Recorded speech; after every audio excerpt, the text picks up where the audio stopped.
풍성한 은혜와 위로가 이 시간 예배를 드리는 모든 성도님들께 풍성한 있기를 주의 이름으로 바랍니다. 반가운 얼굴들도 보이서 너무 좋은 것 같습니다. 하원식 목사님 가정, 이 5분이 다 오신 거 제가 처음인 것 같긴 한데, 그죠? 어쨌든 하원식 목사님 가정도 뵈주시면 좋고요. 또 한편 또 이렇게 심주사님 또 다리가 이 팔이 이런 모습 보니까 또 안타깝기도 하고, 어쨌든 얼굴 뵈서 너무너무 좋은 것 같습니다. 여러분 혹시 그 파이어족이라는 말을 들어본 적 있으십니까? 원래 경제적 자립이라는 영어 단어와 그 족이 은퇴라는 단어가 합성된 말이 파이어족인데요. 일하지 않고 매달 들어온 돈을 만들어서 경제적 자립을 하고 난 이후에 족이 은퇴를 하고 자기 삶을 즐기는 사람들을 가리켜서 파이어족이라고 부릅니다. 사실 많은 젊은 세대들이 꿈꾸는 삶이기도 합니다. 제가 뭐 파이어족이 나쁘다 이런 것을 말씀드리고 있는 것이 아니고, 파이어족이요, 족이 은퇴 이후의 삶을 즐길 소망을 가지고 있습니다. 그래서 전부 젊은 날에 투잡, 쓰리잡을 하면서 못 먹고 못 쉬고 못 입고 못 자는 삶을 기꺼이 선택한다는 것입니다. 어쩌면 사고 때문에 모든 것이 다 모은 것을 쓰지 못할 수도 있는데, 또 투자를 통해서 모았던 그 자금들이 혹시 이루지도 못할지 모르는 불확실한 소망을 가지고 있음에도 불구하고 많은 젊은이들이 자신의 젊음과 편안함을 던지고 사는 것이 현실입니다. 또 그렇게 해서 소용된다고 하더라도 그들이 얻는 것은 단 수년, 많으면 수십 년 정도 조금 나은 삶을 편안하게 살 수 있는 것밖에 없습니다. 근데 우리 신자는요, 파이어족이 생각하는 짧은 시간의 그 안락함을 위해서 살아가는 사람들이 아닙니다. 영원하고 완전한 하나님 나라를 기업으로 바라보고 그것을 소망하며 살아가는 사람들이 우리 신자입니다. 오늘 본문에 보면 영원한 하나님 나라를 바라보며 어려움과 고난 가운데 속에서도 믿음을 지키며 살아가는 사람들의 이야기가 사실 나옵니다. 사실 이 히브리서는요, 어려움과 핍박을 받고 있는 성도들에게 당시에 앞으로 계속 그러한 일이 일어난다 하더라도 믿음을 지키며 살도록 격려하기 위해서 써진 편지입니다. 특별히 오늘 말씀을 통하여서 우리가 예수를 믿고 때는 손해보고 때는 어려움을 당하기도 하고 고통과 고난이 있을 때에 어떻게 그것을 잘 이겨낼 수 있고 믿음으로 살아갈 수 있는지를 함께 오늘 말씀을 통해서 함께 생각해 보기를 원합니다. 첫 번째는요, 예수를 믿고 어려움과 고난이 오더라도 완전한 하나님 나라를 소망하며 기뻐하며 참고 이겨야 합니다. 사실 믿음은요, 인내를 필요로 합니다. 또 많은 어려움이 있을 수가 있음을 말씀하고 있습니다. 특히 오늘 본문의 히브리서 기자는요, 먼저 그들이 과거에 그들에게 어떤 일이 있었는지를 먼저 그들로 하여금 생각하게 만들고 있습니다. 32절 보시면 이렇게 나와 있습니다. 전날에 너희가 빚을 받은 후에 고난의 큰 싸움을 견디어낸 것을 생각하라고.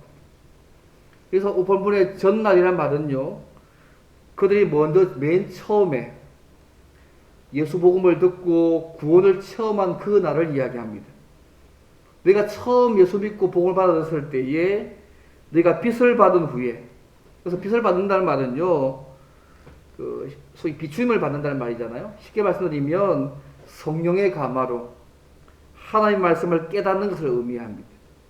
그래서 처음 복음 듣고 구원받는 그때에 하나님의 말씀을 깨닫고 믿게 되었을 때 그 상황을 생각해 보라는 얘기죠. 그런데요, 재밌는 편이 있습니다. 그들이 성령의 깨닫게 하시는 역사로 처음 믿게 되었을 때에 고난의 큰 싸움에 참여해서 참은 것을 생각하라고 지금 말씀하고 있습니다. 성령께서 깨닫게 하셨어요. 예수 믿고 진리를 깨닫게 되었을 때, 믿게 되었을 때에 동시에 그들에게 주어진 일이 뭐냐면 고난에 참여하는 것이 동시에 주어졌습니다. 그들이 예수 복음을 믿고 진리 말씀 믿고 난 이후에 오랜 시간이 지나고 난 이후에 고난에 참여한 것이 아니었습니다. 예수를 믿자마자 처음부터 그에게 닥친 것은 뭐냐면 고난이었습니다. 그들이 예수 믿고 복음 믿고 처음 그 성령에 깨닫게 하신 말씀을 믿었을 때에 그들이 닥쳤던 상황이 고난이었다는 거죠. 그런데 그들이요, 처음 보던 그 상황 속에서도 그들이 이 고난의 큰 싸움에 참여해서 그들이 참고 이겨냈던 것을 생각하라고 지금 말씀하고 있는 것입니다. 사실 우리가 예수를 믿으면요, 모르겠어요. 우리 주변에 동시에 내 가까운 있는 사람들로부터 때로는 약간 소외와 배척을 받기도 합니다. 여러분 그렇지 않으시죠? 그죠? 예수 믿어도 내가 이 주변에 나를 미워하거나 더 싫어하거나 원래는 감정이 좋았는데 막 싫어하게 된 그런 사람이 없잖아요. 물론 있을 수도 있습니다만, 그죠? 근데 가끔씩 그런 경우가 생길 수 있습니다. 근데 오늘 본문의 당시의 성도들은요, 지금보다 더 현실적으로 고난과 박해가 있었습니다. 처음 그들이 예수를 믿었을 때 어떤 일이 일어났는지를 그들에게 다시 한번 기억해 보라고 이야기합니다. 그때 그들이 했던 그 체험을 바탕으로 지금 현재에도 어려움과 고난이 있지만 믿음으로 살도록 격려하기 위해서 지금 말씀하고 있다는 것입니다. 예수 때문에 어려움과 핍박이 있었지만 잘 이겨낸 그 과거를 기억하고 현재도 믿음으로 살 수 있다는 것을 말하기 위해서 본문이 말씀하고 있습니다. 그럼 그들이 처음 예수 믿었을 때에 어떤 일을 당했을까요? 오늘 본문의 33절과 34절을 보십시오. 혹은 비방과 환난으로서 사람에게 구경거리가 되고 혹은 이런 형편에 있는 자들과 사귀는 자가 되었으니 너희가 갇힌 자를 동정하고 너희 소유를 빼앗기는 것도 기쁘게 당한 것이라고 표현되어 있습니다. 그들이 당한 일이요, 몇 가지 표현되어 있습니다. 첫째가 뭐냐면 그들은 비방과 환난으로서 사람들에게 구경거리가 되었습니다. 여러분, 비방이 뭔지 대충 아시겠잖아요. 쉽게 말하면 마음에 상처 주는 건데, 특별하게 말로 예수 믿는 사람들을 특별한 이유 없이 거짓으로 공공연하게 조롱하는 거, 또 헐뜯는 거, 비방이지 않습니까? 주님도 이렇게 말씀하셨어요. 마태복음 5장에 거짓으로 너희를 거스려 모든 악한 말을 하게 될 것이야. 너희들을 향해서. 너희가 내게 속해 있기 때문에, 나를 따르기 때문에 사람들이 거짓으로 너희를 거스려서 모든 악한 말을 할 것이라고 말씀하셨습니다. 그리고 그들은 환난을 당했습니다. 물리적으로 핍박받는 것을 당했다는 거죠. 특히 본문에서 재밌는 표현이 뭐냐면 구경거리가 되고라는 표현이 특이한 표현이잖아요. 여러분, 구경거리가 된다는 말은 공개적으로요, 부끄러움을 당하게 되었다는 얘기입니다. 아마 영화 보시면 알겠지만 이 로마 시대에요, 원형 경기장 안에 신자를 앞두고, 그죠? 소위 로마 시민들이 쫙 참석해서 지켜보는 가운데 사자들과 싸워서 사자의 밥이 되게 하든지요, 아니면 검투사와 싸워서 죽임 당하게 한다든지, 그런 것들을 소위 그 당시 악한 사람들이 공개적으로, 그죠? 예수 믿는 사람들을 이렇게 사람들의 구경거리로 취급하게 만들었습니다. 딴 이유가 아닙니다. 예수 믿는다는 이유 때문에 이런 취급을 당한 것입니다. 당시 신자들은 글자 그대로 이러한 취급을 실제로 받았습니다. 그래서 비방과 환난으로서 사람들에게 구경거리가 되는 삶을 살아갈 것입니다. 여러분, 예수 믿었을 때, 그죠? 그도 처음 예수를 믿었을 때, 좀 오래 믿어서 내가 신앙이 좀 깊어졌을 때가 아니고 처음 예수를 믿었을 때 사람들이 공개적으로 미워하고 경멸하는 대상이 된 것입니다. 내가 예수 믿으면 이런 꼴을 당한다면 여러분 믿으시겠습니까? 좀 예수 믿고 좀 오래 시간 좀 지나고 나니 이런 일이 벌어져야 되잖아요. 그런데 이 히브리스를 받는 이 당시의 독자들은요, 처음 예수를 믿었을 때부터 예수 믿는 것 때문에 비방받고 환난받아서 사람들에게 구경거리가 되는 그 삶을 살았다는 것입니다. 여러분, 어떠실지 모르겠습니다. 예수 믿으면 이런 일 당할 거야 하면 예수 믿으시겠어요? 두 번째 그들이 당했던 모습은요, 진리의 말씀을 믿었을 때에 이러한 형편에 비난과 활방으로 구경거리 있는 자들과 함께 교제했다고 말씀하고 있습니다. 그 당시에 복음 때문에 많은 사람이 감옥에 갇혔습니다. 핍박을 받는 자들이 꽤 많이 있었습니다. 근데 당시에 성도들은요, 처음 예수 믿었는데 복음 때문에 감옥에 갇히고 핍박받는 자들과 같은 위치에 있는 것으로 생각하고 그들과 함께 교제했다고 얘기합니다.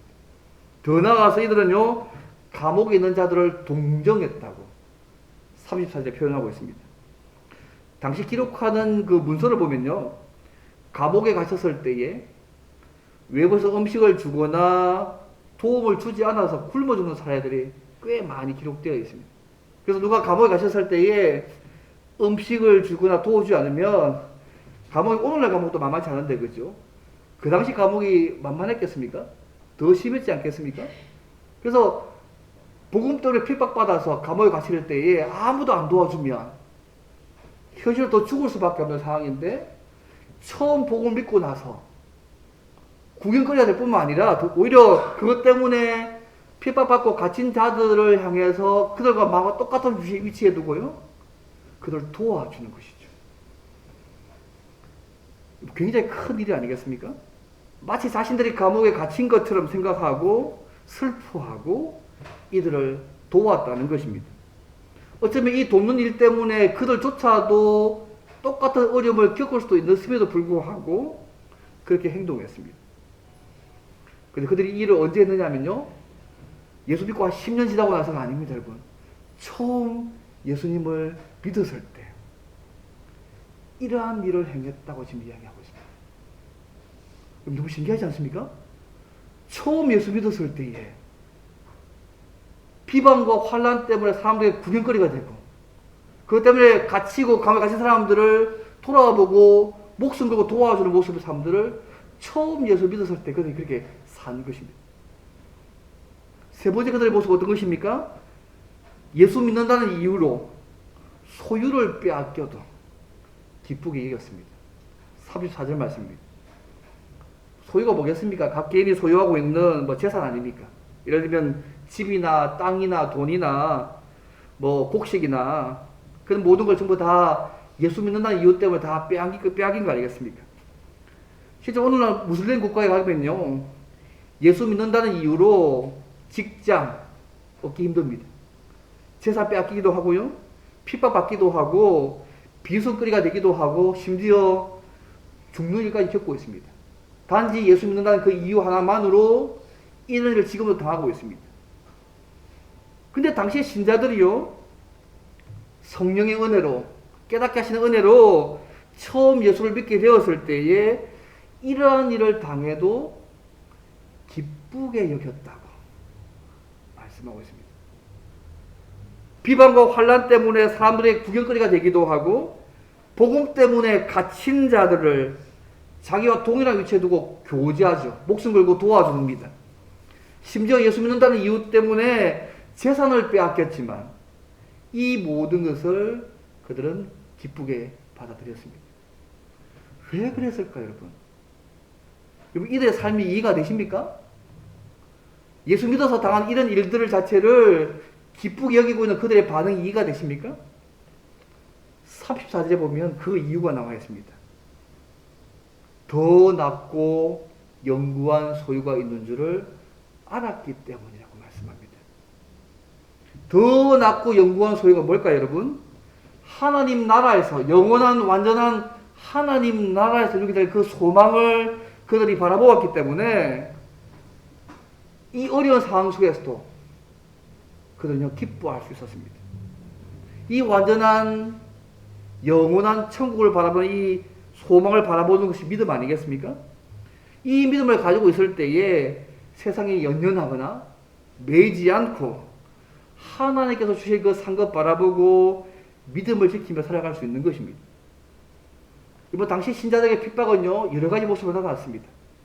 비방과 핍박으로 사람들의 구경거리가 되고, 체포되어 감옥에 갇히기도 하고, 모든 소유를 다 빼앗기게 되는 그런 삶들을 살았습니다.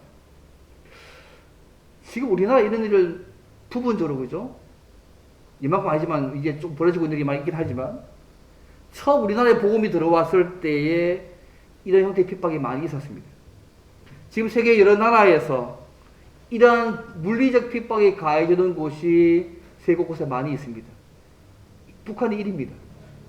많은 무슬림 국가들이 그래서 이런 일이 벌어지고 있습니다. 뭐 가장 큰 핍박이 직장 잃어버리는 것이고요. 뭐 때로는 물리적 핍박도 받기도 하고 돌에 맞아 죽기도 하고요. 심지어 화형시키기도 하고 온갖 종류의 핍박이 예수 믿는 것 때문에 지금도 곳곳에 벌어지고 있습니다. 근데 이런 상황에서 참고 믿음을 지키며 살 수 있는 것, 이 세상의 어떤 것보다 더 낮고 영구한 소유인 하나님 나라가 있다는 그 사실을 믿기 때문에 이길 수 있는 것입니다. 그들이 그랬습니다. 처음 예수 믿었을 때 이런 모든 걸 다 당해도 기쁘게 여기고 참고 견디며 이겨내었습니다. 왜요? 더 낮고 영구한 천국에 대한 소망이 하나님에 대한 소망을 가지고 있었기 때문에 그들이 참고 이겨낸 것입니다. 여러분 믿음의 핵심은요, 이 완전한 하나님 나라를 날마다 바라보고 사는 거 아니겠습니까? 이 소망을 바라보면 세상 가운데 믿음 지키며 살 수 있습니다. 이것 때문에 세상과 타협하지 않을 수 있고요, 죽음까지도 기꺼이 받아들일 수 있게 되는 것입니다. 오늘이 광복 76주년이 되는 날이지 않습니까? 대동아 전쟁 말기쯤에요, 폐색이 좀 짚어졌을 때에 조선 총독 아베, 지금 아베 할아버지 뻘 되겠죠? 한국인 민족 지도를 포함하여서 기독교 지도자 5만 명을 학살할 계획들을 사실은 세웠습니다. 그래서 비밀지령 조선 총독부 보호관찰령 제3호라는 이 비밀지령입니다. 학살 예정일이 1945년 8월 18일이었습니다. 근데 우리가 8월 15일 날 해방이 왔지 않습니까? 그래서 학살 대상자들이 이들이 처형당하기 전날 밤에, 거의 8월 17일 날 밤 12시경에 옥문이 열리고 추록되었습니다. 아마 해방이 하루만 늦었어도 이들은 아마 다 죽었을 것입니다. 선교사 마페시 기록한 내용 속에 이 내용이 담겨져 있습니다.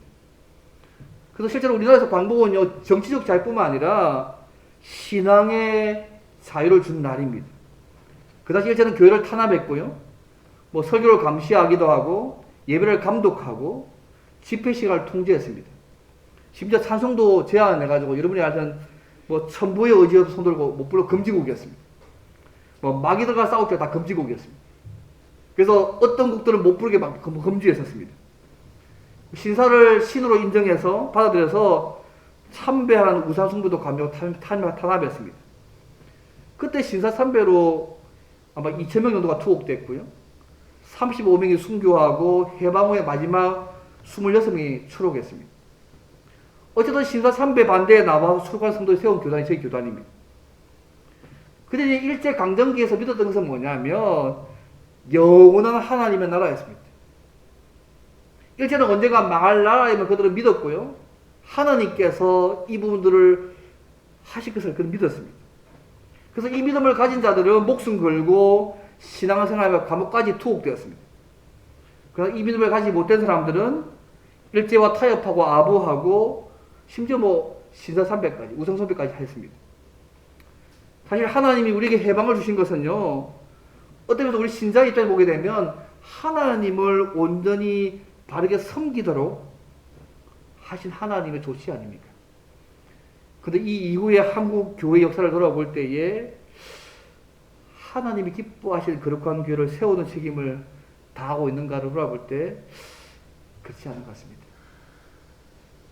여전히 그 시대도 영원한 하나님 나라를 소망하며 살던 그 삶처럼 오늘 이 시대에도 영원한 하나님 나라를 바라보면서 참고 견디며 어떤 사람도 기뻐하며 믿음을 지켜야 할 삶이 필요한 것 같습니다.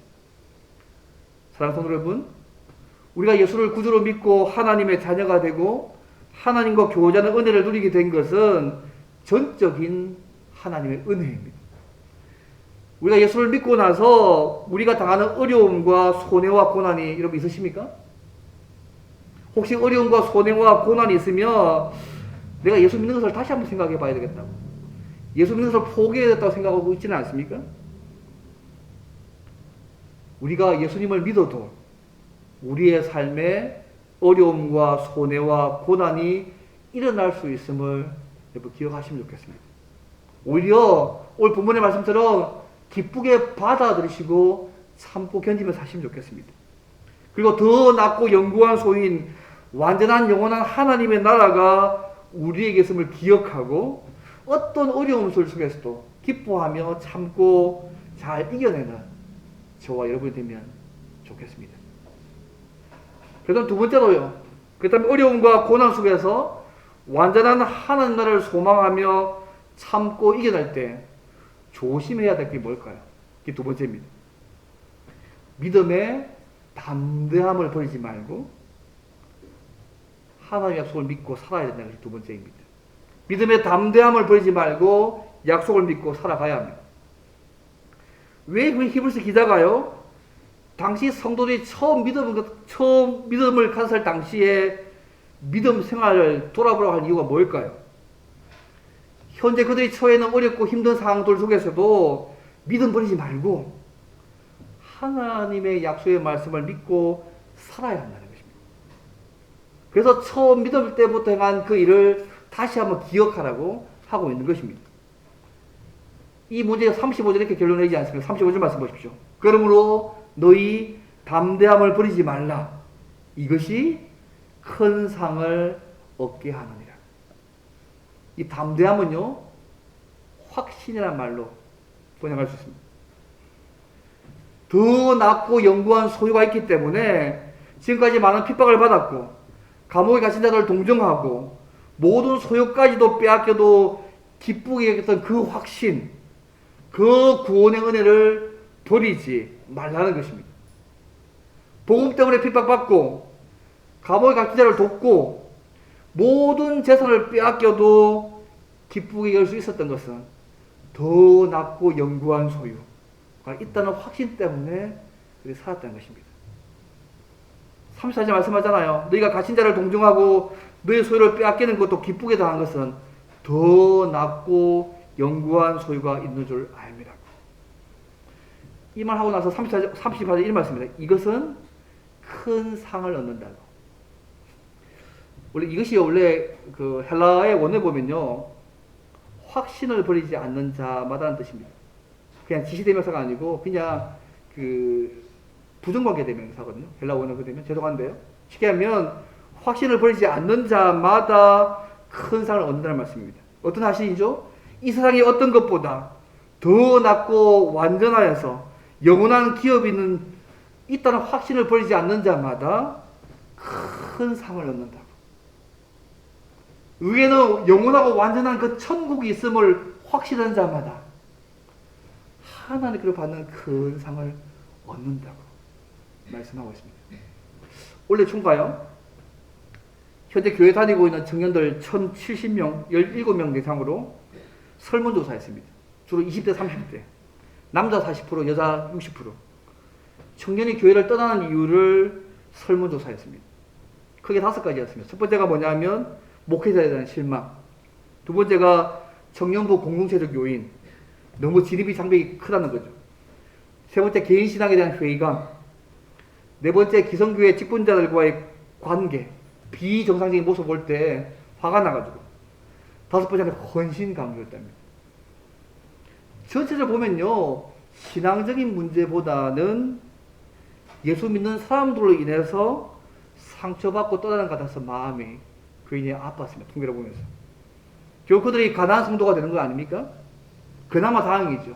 좀 더 나가면 아예 천국을 소망하지 않는 부정하는 불신자로 전락할 가는 것이지 않습니까? 처음 예수 믿는 당시 이들은 이런 핍박을 받았지만 지금은요, 내부적으로 이런 부분으로 하나님과 관계가 멀어져 가는 사람들이 늘어나고 있습니다. 최근에 이런 모습을 보면 어쩌면 신자로서 한국 사회에서 살아가는 것이 더 힘든 시대가 되고 있는 것 같습니다. 뭐 차별 건국부터 시작해서 뭐 최근에 들은 얘기는요, 서울의 교회 종탑에 등급을 안전등급 매겨가지고 십자가 탑을 철거할 계획을 가지고 있다고 하지 않습니까? 정부가 철거 비용을 준대요. 400만 정도. 다시 세워주겠다는 말은 없어요. 겉으로 보기에는 도와준 것 같지만 이걸 교회 탄으로 보고요. 지금 청와대에 청원하고 있는 중에 있습니다. 어쨌든 우리가 신자로서 이 땅을 살아가기 쉽지 않은 시대에 살고 있는 것 같습니다. 사랑하는 성도 여러분, 우리에게 더 낫고 영구한 소인 완전한 영원한 하나님의 나라가 있음을 확신하십니까? 이 확신을 가진 자마다 하나님 앞에 큰 상이 있음을 믿으십니까? 그렇다면 어떤 상황에서도 이 믿음의 담대함, 영원한 하나님 나라에 대한 확신과 소망을 버리지 않기를 바랍니다. 우리 이 확신 때문에 예수님 때문에 당한 어떤 손해, 고난, 핍박, 어떤 것도 내가 다 믿음으로 기쁘게 받아들이는 삶의 모습이 되면 좋겠습니다. 이 확신을 버리지 않는 자마다 큰 상을 얻는 것을 잊지 마시고 믿음의 확신을 버리지 않고 담대함을 버리지 않고 계속 하나님의 약속을 믿고 믿음으로 살아가는 저와 여러분이 되면 좋겠습니다. 두 번째입니다. 그리고 세 번째로요. 어려움과 고난 중에서 믿음의 확신을 버리지 않고 말고 약속 믿고 살 뿐만 아니라 우리가 그 약속 누리기 위해서 해야 할 일이 또 무엇일까요? 이게 세 번째입니다. 뒤로 물러가지 말고 주님 바라보며 인내하면서 계속 믿음 지키며 살아가야 합니다. 이게 세 번째입니다. 뒤로 물러가지 말고 오실 주님 바라보면서 인내하며 계속 믿음을 지키며 살아가야 할 모습이 세 번째 모습입니다. 그러면 약속의 성취를 누릴 수 있습니다. 보세요. 왜 기자가 이 확신을 버리지 말라고 했을까요? 30절 나오잖아요. 왜냐하면, 원래 원어는 앞에 왜냐하면 있습니다. 왜냐하면 너희에게 인내가 필요하면 너희가 하나님의 뜻을 행한 후에 약속을 받기 위함이라고 말씀하고 있습니다. 확신 버리지 말고 계속 믿음으로 살아야 될 이유가 있기 때문입니다. 믿음은 인내가 필요합니다. 많은 어려움과 핍박이 있다고 할지라도 영광의 나라에 들어가게 되리라는 그 확신을 버려서는 안 됩니다. 여러분. 왜냐하면 하나님께서 더 낫고 영광한 소인 천국을 주신다는 약속을 믿는 믿음은요, 인내가 필요한 부분입니다. 여러분, 주님께서는요, 반드시 우리에게 하신 약속을 이루실 것입니다. 이것을 믿는 것이 믿음입니다. 여러분. 하지만 그 약속을 이루시는 때와 방법은 우리가 알 수 없습니다. 그래서 우리가 힘들잖아요. 분명히 약속을 하셨는데 언제 어떤 방법으로 이것을 주실지 확실하게 말씀 안 하니까 미치고 환장을 올리시잖아요. 여기 신자의 갈등이 있고 포기가 있고 타협이 있잖아요. 그렇지만 우리는요, 그럼에도 불구하고 우리는 참고 인내해야 합니다. 이번 믿음은 인내가 필요한 사실을 본문이 말하기 위해서요, 구약의 하박국 선지자의 말을 오늘 본문에서 인용합니다. 그게 37절과 38절 말씀입니다. 잠시 잠깐 후면 오실 리가 오시리니 지체하지 아니하시리라. 나의 의인은 믿음으로 살리라. 또한 뒤로 물러가면 내 마음이 그를 기뻐하지 아니하리라 하셨다는 하박국 말씀을 인용하고 있습니다. 이 말씀은요, 하박국 2장에 나오는 말씀을 해석해서 인용한 말씀입니다. 고의 하박국 선지자가 어떤 일을 했습니까? 이스라엘의 범죄 때문에 바벨론 들어서 압제할 것이라고 주께서 말씀하셨습니다. 그때 하박국 얘기합니다. 그러면 이거 압제 가운데 살아남을 자가 누가 있느냐고. 그때 하나님께서 하신 말씀이 비록 드들지라도 지체하지 않고 그 상황 가운데 구원하실 것이다. 그리고 의인은 믿음으로 살게 될 것이라고 하박국에서 말씀합니다. 그 의인이 누구냐면요, 하나님이 택하시고 구원한 믿음을 가진 자들입니다. 실제로 이 말씀대로요, 당신의 백성들이 바벨론 포로로 끌려갔지만 의인은 믿음으로 살았고 그 믿음대로 바벨론 포로에서 돌아올 수가 있었습니다. 결국 어려운 가운데 있다고 할지라도 믿음을 가지면 살 수 있다는 것입니다. 오늘 보면 히브리서 기자가요, 이 믿음의 인내가 필요함을 입증하기 위해서 하박국 선지자의 이 말씀을 인용하고 있습니다. 왜요? 구원받은 당신의 백성들은 때로 어려움과 고통이 있다고 할지라도 인내하고 기다리면 하나님이 그 상황에서 지키시고 인도하셔서 약속을 성취하실 것이다.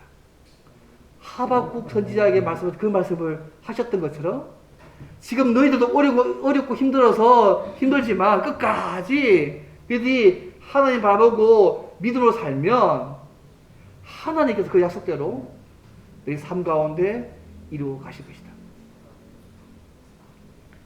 구약의 하박국 선지자의 시대와 상황하고요, 오늘 보면 히브리서 기자가 이 표지의 시대의 상황이 같지 않지 않습니까? 하지만 중요한 것은 더 낫고 영구한 소유를 주시라고 약속하신 하나님의 약속을 믿고 핍박 가운데 인내하며 믿음을 지키며 사는 사람들은 그 약속대로 성취를 보게 될 것이라는 얘기입니다. 구약의 성도와 신약의 성도가 하나님의 약속을 믿는다는 점에 있어서 공통점을 가지고 있습니다. 이 말씀하고 39절에 이렇게 얘기합니다. 우리는 뒤로 물러가 멸망할 자가 아니요 오직 영혼을 구원함에 이르는 믿음을 가진 자라고 말씀하고 있습니다. 이번 참된 신자가 어떤 사람일까요? 참된 신자는 환난과 핍박 가운데 속에서도 뒤로 물러와서 버림을 당한 자가 아니라 영혼을 구원하는 믿음을 가진 자라고 말씀하고 있습니다. 누가복음 9장의 말씀 기억합니까? 주님께서 손에 쟁기를 잡고 뒤를 돌아보는 자는 하나님 나라에 합당하지 않다 했던 말씀을 기억하십니까? 신자는요, 영혼을 구원한 믿음을 가지고 있는 자입니다. 예전에 유명한 무디 목사님이요, 한지는 자기가 복음을 증거하고 전파하고 많은 일을 함에도 불구하고 너무 이렇게 눈에 보이는 것이 너무 작은 거예요. 그래서 낙심해서 서재에 앉아 있었다고 합니다. 때마침 그의 친구가 찾아와서 낙심한 이유를 물었습니다. 그래서 이 무디 목사님이 하기를 내가 복음을 전하고 막 예술을 하고 하나님 살았는데 성과가 너무 작아서 너무 낙심하다고 있다고. 그때 친구가 하는 말이 뭐냐면 혹시 노아의 생에 대해서 공부한 적이 있느냐고. 자기가 특별히 공부한 일이 없다고. 그러니까 친구가 하는 말이 그러면 노아에 대해서 한번 공부해보라고. 그래서 친구가 돌아가고 난 이후에 이 무디 목사님이요, 구약성을 펴들고 노아가 하나님의 명령을 지키기 위해서 오랫동안, 그죠? 120년 정도잖아요. 오랫동안 온갖 어려움을 당하고 고통당한 모습을 봤습니다. 끝까지 실망하지 않고 견딘 것을 알게 되었습니다. 마침내 방주가 완성됐을 때에 노아의 가족 말고는 오직 육축과 짐승만이 방주에 올 수 있음을 보았습니다. 그렇게 120년 동안 설치고에서 살았는데 꼴랑하는 게 뭐냐면 방주 안에 노아의 가족만, 육축과 짐승만 그 방주 안에 들어간 것을 딱 보면서 이 무디 목사님이 나의 조급함이 이렇게 얼마나 어리석은지를 깨닫게 되었다는 얘기를 들은 적이 있습니다. 그래서 그의 침울함은 사라지고 엎드려 하나님께 새로운 용기를 달라고 기도했다는 말을 들은 적이 있습니다. 비록 눈앞에 당장 믿음의 성과가 나타나지 않더라도 예수 믿는 것 때문에 어려움과 고난이 있어도 주님이 원하시는 일이면 주님을 위해서 포기하지 않고 끝까지 일하고 믿음으로 살아가야 합니다. 사탄이 자꾸 우리에게 조급함을 주잖아요. 우리가 원하는 시간대에 우리가 원하는 기대의 결과들이 나타나도록 자꾸 요구하도록 그렇게 하도록 요구하지만 그것이 나타나지 않는다 할지라도 뒤로 물러서거나 포기하지 말고 계속 믿음으로 앞으로 나아가야 합니다. 우리 신자의 궁극적인 소망이 어디 있습니까? 하나님께서 완전한 나라를 이루어 주시는 거 아닙니까? 이게 우리 믿음의 핵심적인 내용이잖아요. 이거 빠져있으면 우리 신앙은 가짜잖아요. 이 완전한 하나님의 나라에 대한 소망을 가진 자들은요, 이 땅에서 많은 어려움과 환난을 이기지 않으면 안 됩니다. 또 이길 수 있습니다. 근데 우리 믿음이 항상 미래에만 있는 거 아니잖아요. 하나님이 항상 미래에 있게 될 보상만 말하고 있는 게 아니고요, 현재에도 우리와 함께 하시고 자신에게 나아오는 자를 만나주시고 도와주신다는 이 약속을 우리의 삶 가운데 지금도 하나님은 하시고 있는 분이십니다. 근데 문제는 하나님께서 우리에게 주신 이 모든 약속을 언제 어떤 방법으로 이루어 주실지를, 그때까지 우리가 어떤 과정을 겪어야 하는지를 잘 자세히 말씀하지 않기 때문에 우리가 모른다는 것입니다. 여기 우리 신앙의 갈등이 있잖아요. 약속과 현실 사이의 갈등이 있죠. 하나님의 약속과 우리 신자들이 생활해야 되는 세상이라는 현실이 다르고, 또 그곳에서 언제 어떻게 하나님께서 약속을 일치시켜 주실지가 모르기 때문에 우리가 갈등합니다. 갈등을 넘어서서 세상과 타협하기도 하고요. 우리 믿음의 삶들을 포기하기도 합니다. 그러나 여러분, 믿음이요, 믿음 자체가 그렇잖아요. 보이지 않는 것을 보는 것처럼 믿는 것이 믿음입니다. 믿음은 보이지 않는 것을 보는 것처럼 믿는 것이고, 아직 이루어지지 않은 것을 이루어질 줄을 믿는 것입니다. 믿음은 하나님의 약속과 삶이 일치하지 않는 것처럼 보일 때에도 하나님이 살아계셔서 약속하신 것을 반드시 이루실 줄을 믿는 것입니다. 우리 하나님은 신실하신 분이시기 때문에 당신이 약속하신 것은 하나님의 때에 하나님의 방법으로 반드시 이루어 주실 것입니다. 우리가 이것을 믿는다면 어떤 상황 속에서도 믿음 지키며 인내하며 살아갈 수 있습니다. 사랑하는 성도 여러분, 우리가 믿음을 가지고 살면 모든 것이 다 잘 될까요? 이 땅에서 완전하게 그분의 말씀을 지켰다 해도 항상 축복으로 연결되는 것이 아니라는 사실을 잊지 않으시면 좋겠습니다. 히브리서 11장 보십시오. 그 믿음의 사람의 모습을 보면 그렇지 않습니까? 믿음을 지킬 때 많은 비방과 죽음의 상황이 있더라도 영원한 하나님 나라의 모습을 바라보면서 믿음으로 살아가야 하는 것입니다. 완전한 하나님 나라, 주님이 재림하실 때 이루어집니다. 언제 될지 모르지만 믿음으로 기다려야 합니다. 우리가 그 날까지 믿음으로 살 수 있도록 하나님께서 성령을 보증으로 우리에게 주셨습니다. 그래서 우리가 이 성령을 통해서 지금도 천국을 경험할 수 있고요, 영원한 나라를 소망할 수 있습니다. 하나님은 또 하나님 나라만 약속하셨습니까? 믿는 자에게 하나님이 살아계신다는 것, 자기를 찾는 자들에게 상 주신다고 약속하셨습니다. 기도 응답도 약속하셨습니다. 너희가 내 안에 거하고 내 말이 너희 안에 거하면 무엇이든지 원하는 대로 구하라고, 그리하면 이루시겠다고 말씀하셨습니다. 하나님의 약속이 늦게 이루어진다고 하나님의 말씀을 무시하거나 상황에 맞게 합리화하지 마시고 조용히 하나님의 때를 기다리며 기도하시고 인내하시길 바랍니다. 우리가 참고 인내해야 하나님의 약속이 우리의 삶에 성취되는 것을 볼 수 있습니다. 말씀을 맺겠습니다. 사랑하는 성도 여러분, 하나님 우리를 사랑하시는 분이시고 신실하신 분이십니다. 믿으십니까? 그 사실을 믿는다면 하나님의 약속을 기다리다가 받는 고통까지도 우리에게 유익하게 하실 것입니다. 그래서 어떤 상황에서도 하나님 나라를 바라보며 참고 인내하시기를 바랍니다. 하나님의 약속이 속히 이루어지지 않고 우리의 기도가 속히 응답되지 않는다고 낙심하거나 불안해하지 않기를 바랍니다. 오히려 이러한 상황에서 너희가 환난을 당하면 기뻐하고 환난 가운데 주를 더 영화롭게 하라. 시험을 당하든 기쁘게 여기라. 이런 주의 말씀을 기억하시면서 더 기뻐하시면 좋겠습니다. 때로 이런 하나님의 말씀이 우리의 상황이나 환경을 볼 때에 참 받아들이고 힘들 때가 있잖아요. 그럼에도 불구하고 포기하지 말고 끝까지 하나님 말씀 붙잡고 믿음으로 살아가기를 바랍니다. 이러한 상황 속에서도 믿음을 지키며 사는 것이, 믿음을 지키며 기다리는 것이 믿음입니다, 여러분. 비록 하나님께서 이 땅에서 보상해 주지 않는다 할지라도 천국에서 보상할 것입니다. 아무리 힘들고 어려워도 주의 길을 포기하지 않고 오늘 본 것처럼 믿음의 담대함을 버리지 않고 완전한 하나님 나라에 들어갈 때까지 신실하신 하나님을 의지하고 인내하며 믿음을 지키며 살기를 바랍니다.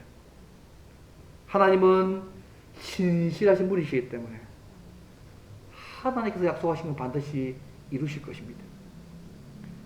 어떤 상황에서든지 기뻐하며 감사하며 오실 주님을 바라보며 끝까지 인내하며 말씀 붙잡고 믿음으로 사셔서 날마다 삶 속에서 승리할 뿐만 아니라 하나님의 약속을 풍성히 누리는 저와 여러분 되기를 주의 이름으로 바랍니다.